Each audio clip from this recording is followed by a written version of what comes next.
Hello! Welcome back to Telugu వెలుగు YouTube channel. ఈరోజు ఈ వీడియోలో తెలంగాణ టెట్‌కి సంబంధించి ఇనిషియల్ కీ అయితే విడుదలైతే అయింది. పేపర్ 1కి సంబంధించిన 8థ్ రోజు షిఫ్ట్ 2లో జరిగిన పేపర్‌నైతే ఈ వీడియోలో చూద్దాము. షిఫ్ట్ 1కి సంబంధించిన పేపరు 9థ్ రోజుది పేపరు ప్లస్ 11థ్ ఫస్ట్ షిఫ్ట్, సెకండ్ షిఫ్ట్ ఇవన్నీ కూడా ఛానల్‌లో అప్‌లోడ్ చేశాను. మీరు ఆ పేపర్స్‌ని కూడా ఒకసారైతే చెక్ చేయండి. ఎందుకంటే ఇప్పుడు అన్ని పేపర్స్ మీరు చెక్ చేయండి. ఇవి పేపర్స్ మనకి నెక్స్ట్ టెట్ రాయనీకైనా, లేకపోతే డిఎ డిఎస్సి, హెచ్‌ఈటీ పేపర్ రాయనీకి కూడా ఇదే సిలబస్ ఉంటుంది. ఇలాంటి క్వెషన్స్ అయితే వస్తాయి కాబట్టి మీరొకసారైతే చెక్ చేయండి. దీంట్లో ఏమన్నా అబ్జెక్షన్స్ చేసే క్వెషన్స్ ఉన్నాయేమో చూద్దాము. అబ్జెక్షన్ చేసే టైం అయితే అయిపోయింది. ఇక మిస్టేక్స్ ఉన్న క్వెషన్స్ ఏవన్నా కరెక్ట్ చేయాల్సినవి అనేవి ఏవున్నాయో అనేది మీరు ఒకసారైతే చెక్ చేయండి. ఇక నేను కూడా చెక్ చేస్తాను. నాది తెలుగు సబ్జెక్ట్ కాబట్టి నేను తెలుగైతే చెప్తాను. మిగతా సబ్జెక్ట్స్‌ని మీరైతే చెక్ చేయండి. ఏవైనా మిస్టేక్స్ ఉంటే మీరు కామెంట్ సెక్షన్‌లో కామెంట్ అయితే చేయండి. ఇక వీడియోలోకైతే ఎళ్ళిపోదాము. ఫస్ట్ టైమ్ మా ఛానల్ చూస్తున్నట్లయితే సబ్స్క్రైబ్ అయితే చేసుకోండి. మేము టెట్, డీఎస్సీకి సంబంధించిన అప్డేట్స్ అయితే ఇస్తాము. ప్రీవియస్ పేపర్స్, సిలబస్ ఏ విధంగా ప్రిపేర్ అవ్వాలి, క్లాసెస్ ఇలాంటివన్నీ కూడా ఛానల్‌లో ఉన్నాయి.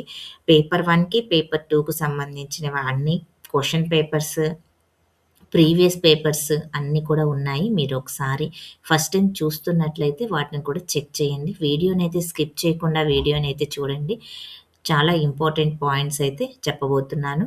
ఇక మనకు అబ్జెక్షన్స్ ఏ విధంగా రీచ్ చేయాలి, ఫైనల్‌కి ఎప్పుడొస్తుంది, రిజల్ట్ ఎప్పుడొస్తాయి అనే విషయాలు కూడా వీడియోలో చెప్తాను. మీరు వీడియోని స్కిప్ చేయకండి. ఇక అభ్యసనాన్ని సంసిద్ధత అనేది వీటి కారణంగా ఒక వ్యక్తి అభ్యసనానికి సరిగ్గా సిద్ధంగా ఉండడము అనేది సిద్ధంగా ఉండడం అంటే పరిపక్వత, పెరుగుదల, వికాసము.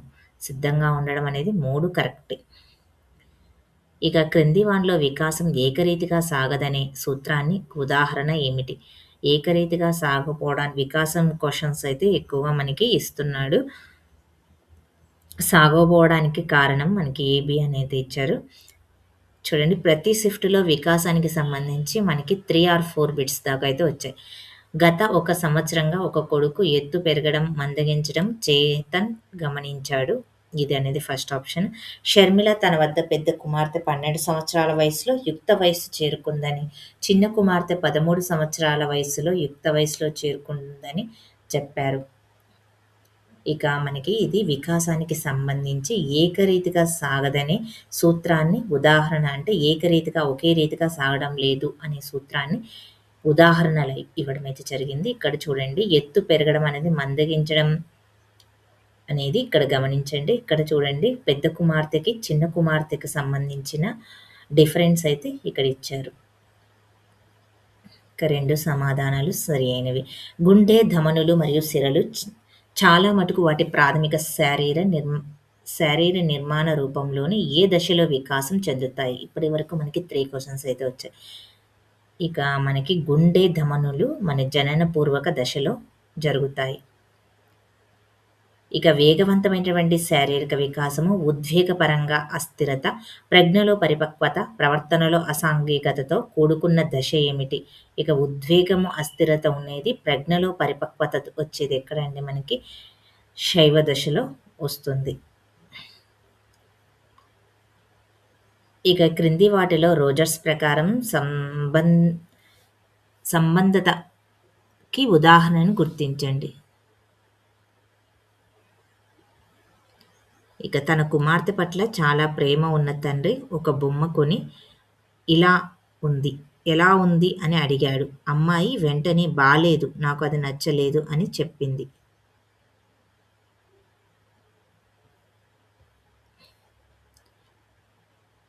థర్స్టోన్ వైఖరి స్కేల్‌ను ఇలా కూడా పిలుస్తారు. మనకి స్కేల్ ఆఫ్ ఈక్వల్ అపియరింగ్ ఇన్వర్సల్ అని. రష్యన్ మనోవిజ్ఞాన శాస్త్రవేత్త ఇవాన్ పావ్లావ్ కుక్కలలో జీర్ణ వ్యవస్థ పనితీరును అధ్యయనం చేస్తున్నప్పుడు అనుకోకుండా అభ్యసన సూత్రాలను కనుగొనడం దీనికి ఒక ఉదాహరణ. సృజనాత్మకతకు సంబంధించి. పావ్‌లోవ్ గురించి మనకి కోల్బర్గ్ గురించి ఖచ్చితంగా బిట్స్ అయితే వస్తాయి.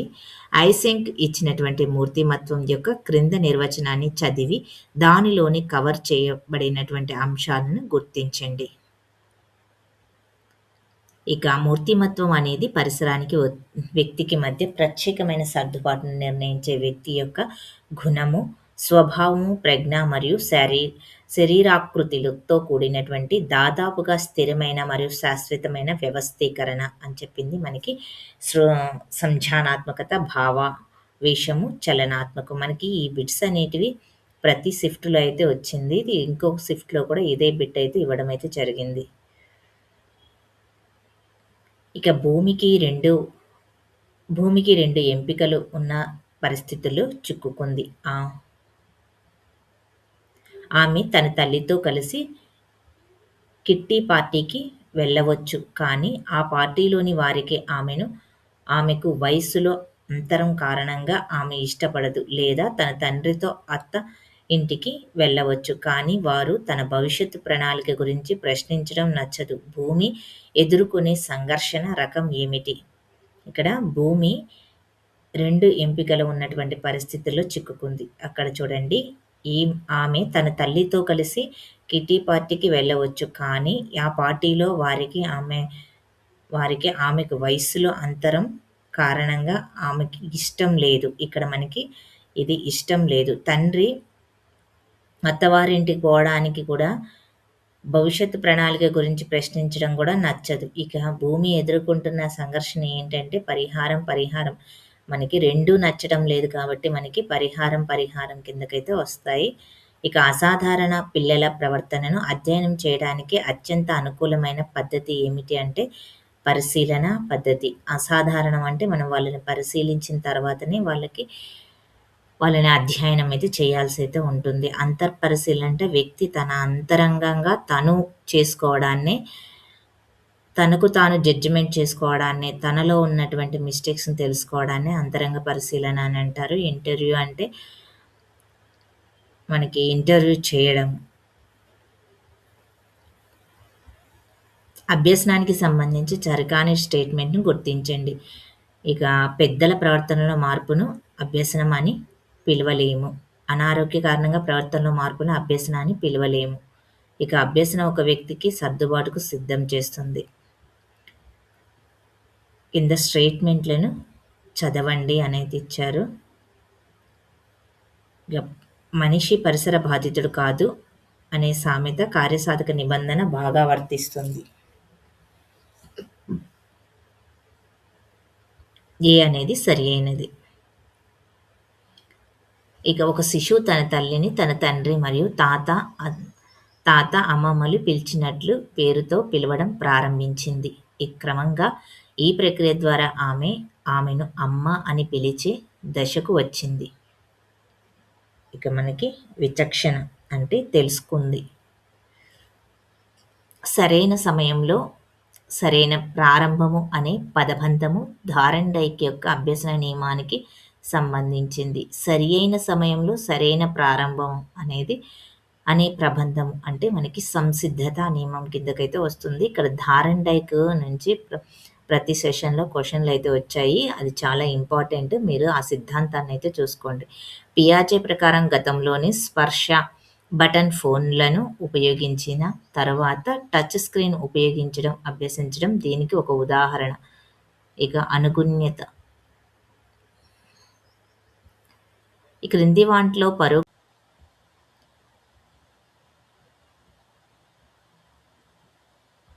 వానిలో పరోక్ష అభ్యసనకు ఉదాహరణను గుర్తించండి.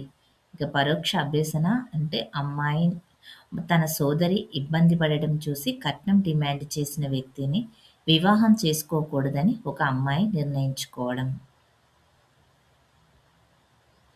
అక్షరమాలను పాటగాను బోధించడం దీనికి ఒక ఉదాహరణ. గెస్టర్ అభ్యసనం.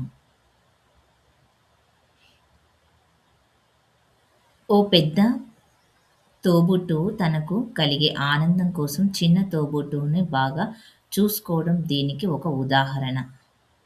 అంతర్గత ప్రేరణ. పని మరియు విశ్రాంతి సూత్రాన్ని అనుసరించి స్మృతి పద్ధతి ఏమిటి? స్పేస్డ్ పద్ధతి. ఒక ప్రమాదంలో తన కుడి చేయిని కోల్పోయిన ఒక అమ్మాయి కొద్ది రోజుల్లోనే తన ఎడమ చేతితో రాయడం నేర్చుకుంది. ద్విపార్శ్వ బదలాయింపు. సార్వత్రిక అభ్యసన రూపకల్పనను అనుసరించే ఉపాధ్యాయుడు ఉపయోగించగల బోధనా వ్యూహాలను గుర్తించండి.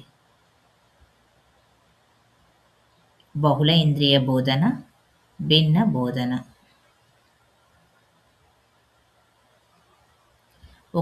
ఈ రకమైనటువంటి విచారణలో విద్యార్థులు గ్రహించిన సమస్యల ఆధారంగా పరిశోధన ప్రశ్నలను రూపొందిస్తారు. దాని పరిష్కారాన్ని కనుగొనడానికి ఒక విధానాన్ని రూపొందిస్తారు మరియు తరువాత పరిష్కారానికి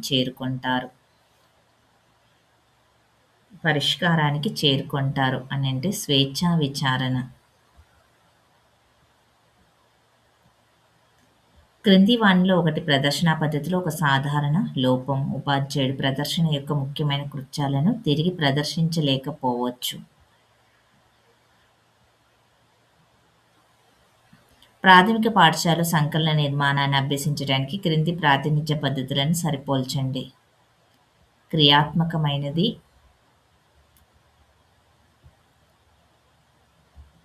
బ్లాక్ల వంటి వస్తువులను కలపడానికి ఉపయోగిస్తారు. చిత్ర ప్రతిమకు సంబంధించింది. 2 పువ్వులు, 3 పువ్వులు వంటి చిత్రాలను గీయడము. ప్రతీకాత్మకమైనది, చిహ్నాన్ని ఉపయోగించడం.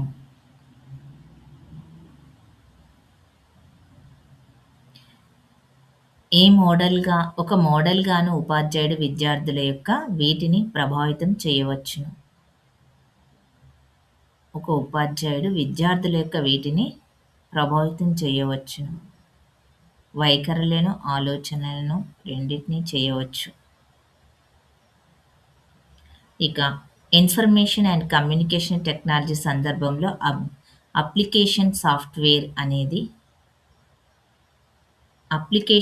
సాఫ్ట్వేర్ అనేది మనకి ఇన్పుట్ డివైస్లో అయితే వస్తుంది. ఇన్పుట్ డివైస్ మనకి ఇంకో సెషన్లోనేమో అవుట్పుట్ డివైస్ గురించి అయితే ఇచ్చారు. ప్రింటర్ అనేది దేనికి యూజ్ అవుతుంది అని. ఉన్నత అంచనాలు మరియు హృదయపూర్వక మద్దతు కలయికతో కూడిన ఫలితంగాను బలమైన విద్యార్థి ఉపాధ్యాయ సంబంధాలు ఏర్పడే ఉపాధ్యాయుడి నాయకత్వ శైలి ఏంటి? బాధ్యతాయుతమైన శైలి. బాల్య వివాహాల నిషేధ చట్టం 2006లో సెక్షన్ 11 ప్రకారం బాల్య వివాహాలను ప్రోత్సహించడము లేదా అనుమతించడం వలన ఇంతవరకు పొడిగించబడగలిగే కఠిన జైలు శిక్ష కావచ్చును. 2 సంవత్సరాలు. క్రింది 2 స్టేట్మెంట్లను చదవండి. మదింపు అనేది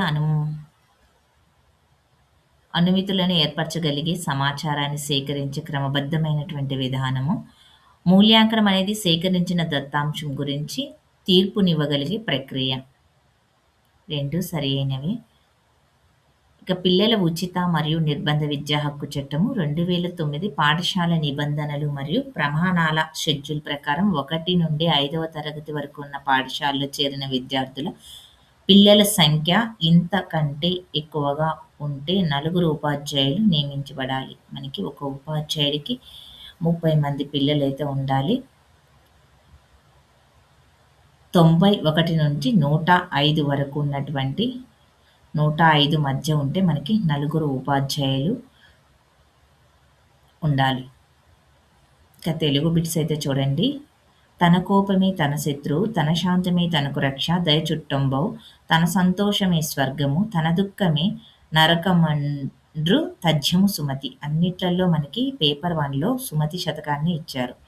కోపం ఎటువంటిది? శత్రువు వంటిది. ఇక మనకు రక్ష ఏది అంటే శాంతము రక్ష. చుట్టంలా తోడుండేది ఏమిటి? దయ. స్వర్గంలో ఉన్నట్లు ఎప్పుడు అనిపిస్తుంది? సంతోషంగా ఉన్నప్పుడు. ప్రీవియస్‌గా మీ 8th రోజు, 11th రోజు జరిగిన షిఫ్ట్‌లలో తెలుగు బిట్స్‌లోనే మనకి మిస్టేక్స్ అయితే రావడం జరిగింది.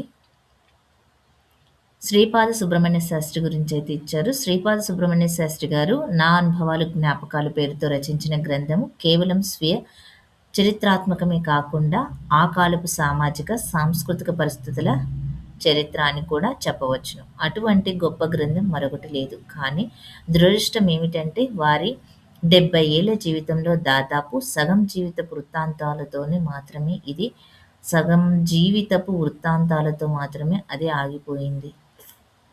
ఇక 70 ఏళ్ల జీవితంలో ఇక ఆగిపోయింది. తెలుగు వాళ్ళ దురదృష్టము. సంగం లక్ష్మీబాయమ్మ గారు రాసుకున్నటువంటి గ్రంథం పేరు 'నా అనుభవాలు'. గుడిపాటి వెంకటాచలం గారి స్వీయ చరిత్ర పేరు 'చలం'. బుచ్చిబాబు గారు 'నా అంతరంగ కథనము' పేరుతోని తమ జీవితానుభవాలను, అనుభూతులను గ్రంథస్థం చేశారు. 'సాగుతున్న యాత్ర', 'నా స్మృతి పదంలో' అన్నవి అచ్చంటం జానకీరావుది. 'సాగుతున్న యాత్ర', 'నా స్మృతి పదంలో' అనేటివి అచ్చంటం జానకీరాము గారి గ్రంథాలు. పత్రికల్లోనే ధారావాహికంగాను వెలువడి తర్వాత పుస్తక రూపంలో వచ్చాయి. వేటూరి ప్రభాకర శాస్త్రి జీవిత చరిత్రను తెలిపేది 'ప్రజ్ఞా ప్రభాకరము'. చాలా కష్టపడి పైకి వచ్చినటువంటి కేసరి కోటా నరసింహారావు గారి 'నా చిన్ననాటి ముచ్చట్లు' రాసుకున్నారు. ఇక్కడ అన్నీ మనకి స్వీయచరిత్రల గురించి అయితే ఇచ్చారు. 'నా అనుభవాలు జ్ఞాపకాలు' రచించింది శ్రీపాద సుబ్రహ్మణ్య శాస్త్రి. ఇక తన స్వీయ చరిత్రను 'నా అంతరంగ కథనంగాను' చెప్పుకోబడింది బుచ్చిబాబు గారి 'నా అంతరంగ కథ'. వేటూరి ప్రభాకర శాస్త్రి జీవిత చరిత్ర 'ప్రజ్ఞా ప్రభాకరంలోనే ఉంది చూడండి ఆయనది. చిన్ననాటి ముచ్చట్లను రాసుకున్నది ఎవరంటే కేసరి. చిన్ననాటి ముచ్చట్లు రాసుకున్నది కేసరేనేనా? కేసరేనే.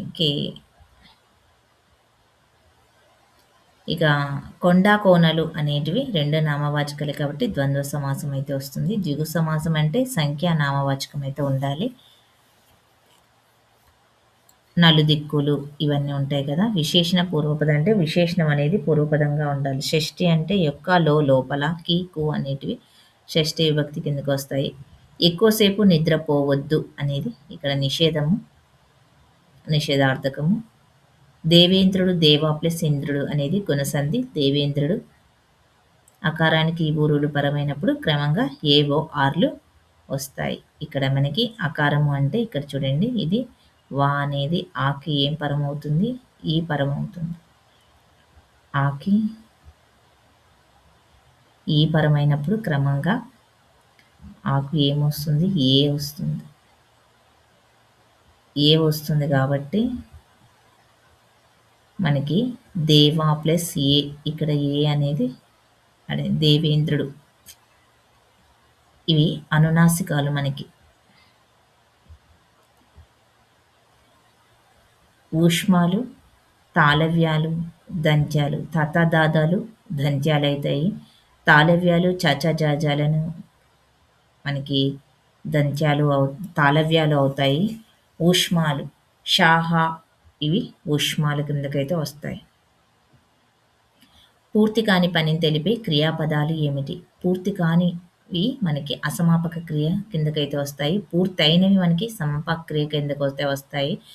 కర్మధారయ క్రియలు అని అంటే మనకి విశేష్యాల మధ్య జరిగే వాటిని కర్మధార క్రియలు అని అంటారు. సంశ్లిష్ట వాక్యాలంటే ఒకటి కంటే ఎక్కువగా ఉండే వాక్యాలని, ఒక అసంపూర్ణ వాక్యాలు ఎక్కువగా ఉంటే దాన్ని సంశ్లిష్ట క్రియాపదాలు అని అంటారు. ఖగము అనే పదానికి అర్థము ఖగము అంటే పక్షి. పుష్పము పదానికి పర్యాయ పదాలు సుమం, విరి. నీటికి నిధి వంటిది అనేది తటాకము, పయోనిధి ఇవన్నీ అయితే వస్తాయి. సముద్రము. హడావిడి అనే అర్థంలో వాడే తెలంగాణ పదం ఏమిటి? ఆగమాగము.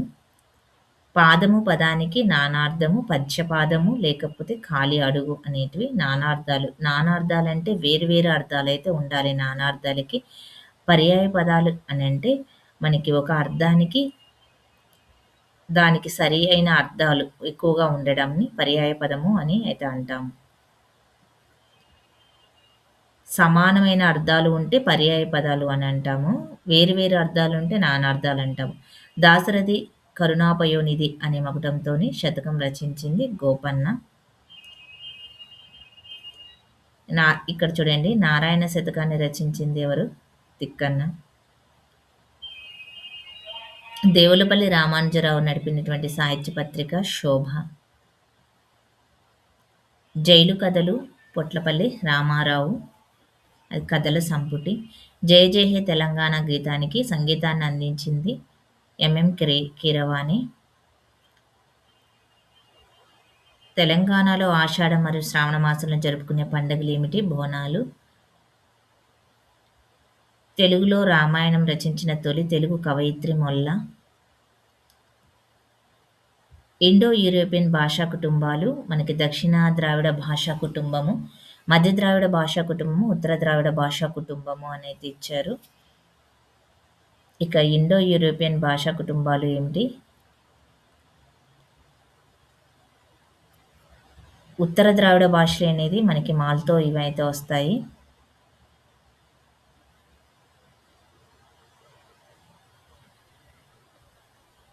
ఇక ఇండో యూరోపియన్ చూడండి, జక్ డేవిని.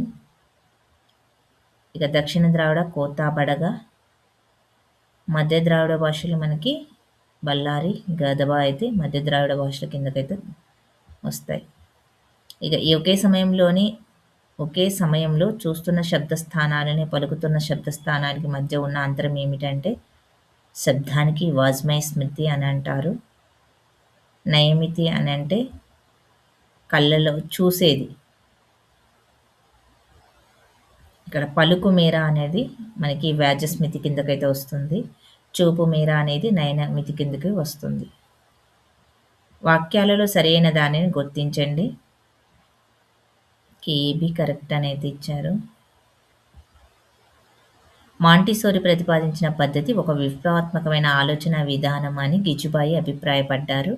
ఇక 1826లో ప్రొబెల్ ప్రతిపాదించినటువంటి కిండర్ గార్డెన్ విధానాన్ని కృత్యాలను స్వయంగా నిర్వహించడం అనే సూత్రం పైన కృత్యాలు స్వయంగా నిర్వహించడం అనే సూత్రం ఆధారం. బోధనా ప్రణాళికను అందుకు అవసరమైన పరికరాలను అభివృద్ధి చేసుకోవడానికి శిశు మనస్తత్వ శాస్త్ర సూత్రాలు, క్రీడా పద్ధతులు సరిపోతాయని చాలామంది విద్యావేత్తలు అనే ఈ వాదనను ఇలా అంటారు. దాన్ని సైకోలోగింగ్ అని అంటారు. శిశు మనస్తత్వ శాస్త్రాలు, క్రీడా పద్ధతులు సరిపోతాయి అని చాలామంది విద్యావేత్తలు అనే ఈ వాదనను ఇలా అంటారు. ఉపకరణ విషయ చిత్రీకరణకు విషయానికి సరైన వ్యాఖ్యానానికి, తొందరగా తేలిగ్గా విషయాన్ని అర్థం చేసుకోవడానికి, శాశ్వతమైన అవగాహనకు ఉపయోగపడుతుంది అని పేర్కొన్నవారు ఎవరంటే హుమయూన్ కబీర్. బోధనలో భాగంగా ఎప్పటికప్పుడు అంచనా వేస్తూ అవసరమైన చర్యలను చేపట్టి విద్యార్థుల ప్రగతిని సాధించడానికి తోడ్పడేది నిర్మాణాత్మక మూల్యాంకనము. ఈ పేపర్లో మనం ఎక్కువగా తెలుగు అనేది చాలా టఫ్గానే ఇచ్చారు. మనకి మెథడాలజీ అయినా కానీ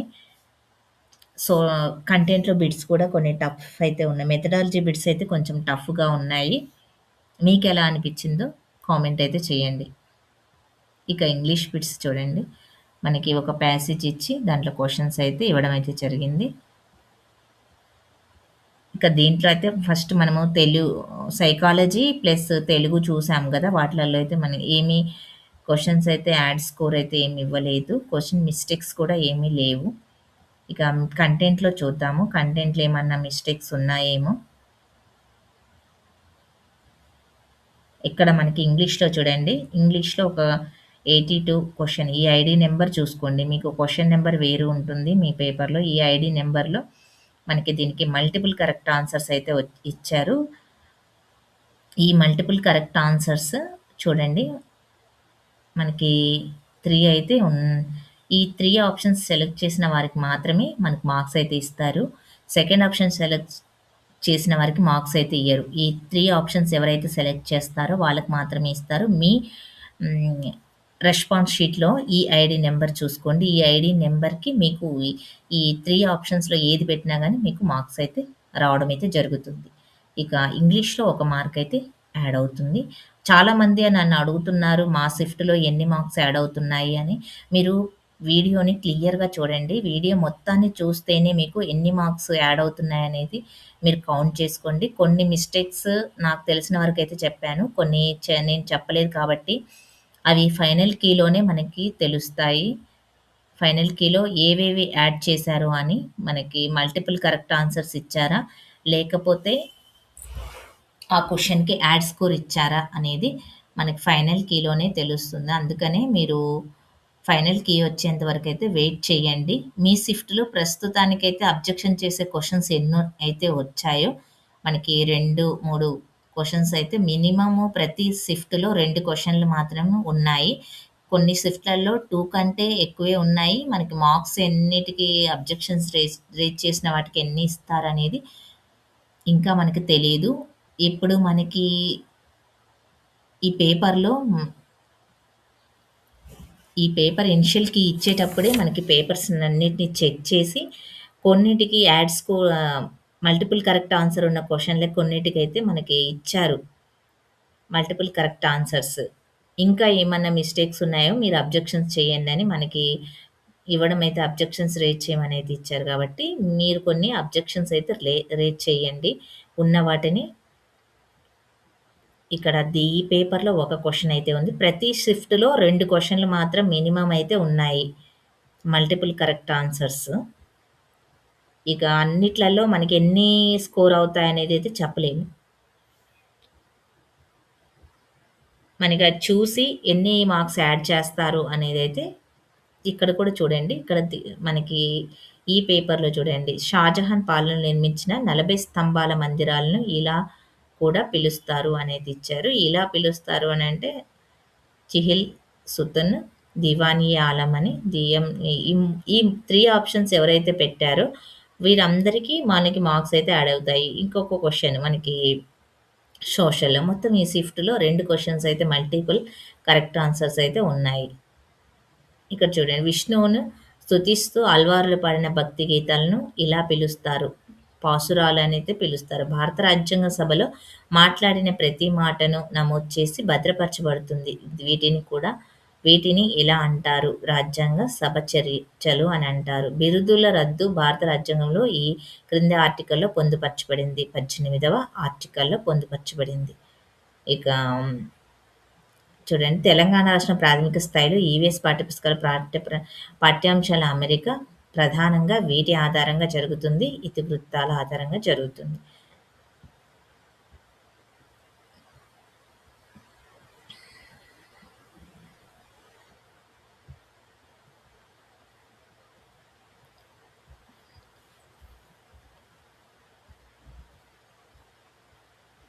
ఈ షిఫ్ట్‌లో మొత్తము మనకి 2 మార్క్స్ అయితే యాడ్ అయ్యే ఛాన్సెస్ అయితే ఉంది.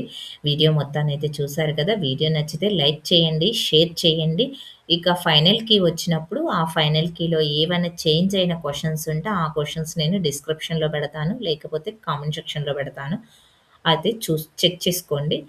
ఇంకా, ఇంకా మీకేమైనా డౌట్ ఉంటే కామెంట్ అయితే చేయండి. ఈ షిఫ్ట్‌లో మనకి 2 క్వెషన్స్ అయితే మల్టిపుల్ కరెక్ట్ ఆన్సర్ క్వెషన్స్ అయితే ఇచ్చారు. మల్టిపుల్ కరెక్ట్ ఆన్సర్ క్వెషన్స్ 2 అయితే ఉన్నాయి. 2 మార్క్స్ అయితే వస్తాయి ఖచ్చితంగా ఈ షిఫ్ట్ వాళ్ళకి. ఇంగ్లీష్ ఒకటి, సోషల్ ఒకటి. ఇంకా మీకు సైకాలజీలో మిగతా ఏవైనా ఉంటే ఆ క్వెషన్స్ మీరేదైనా రాంగ్ అనుకుంటున్నారేమో ఒకసారి చెక్ చేయండి. ఆ రాంగ్ అనుకున్న క్వెషన్‌ని మీరు కామెంట్‌లో పెట్టండి. ఇంకా మీకు టెట్ డీఎస్‌కి సంబంధించిన డౌట్స్ ఏమన్నా ఉంటే కామెంట్ అయితే చేయండి. వాటికి మేము రిప్లై అయితే ఇస్తాము. థ్యాంక్ యూ అండి. మీరు చూసారు గదా!